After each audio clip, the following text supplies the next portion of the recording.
तर स्वागत आहे तुमचं नवीन एका व्लॉग मध्ये. आणि आजचा विषय म्हणजे आमच्या दिदीच्या मुलाचा आज आहे बारस. सकाळीच घराबाहेर निघलो आणि पोहोचलो बारसच्या ठिकाणी. आणि तिथं जाऊन बघितलं तर आपला पजा आपली बँक भरण्यात व्यस्त होता. तिथं पोहोचल्याबरोबर पहिल्यांदा जेवणाकडे गेलो.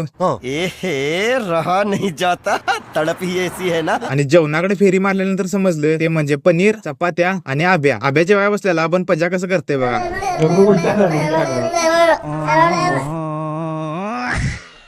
अशीच मज्जा चालू होती. पण आपल्या दाजीनी लेट का असना आपण थेट एंट्री मारली आणि डेकोरेशन पण कडक केलेलं. तर पाळणा आणलेला बारक्या मुलाला पण आमचं पजा त्यात जाऊन बसलं.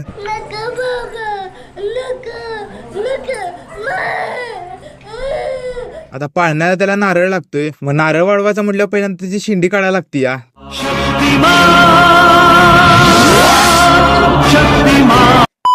आता बास झाली मज्जा मस्ती. आणि आता मेन काम म्हणजे नामकरण सोहळा. मग पाळणा सजवल्यानंतर मुलाला आणलं बाहेर आणि मग सुरुवात झाली नामकरण सोहळ्याला. आणि मग मुलांच्या आत्यांनी सुरू केलं त्याचं नाव ठेवायला. पाळणा म्हणत एकदाच आपल्या मुलाचं नाव ठेवलं आणि जसं पाळणा म्हणायला सुरुवात केली तसं आमचं पंजाबी त्यांच्या टीमला जॉईन झाला.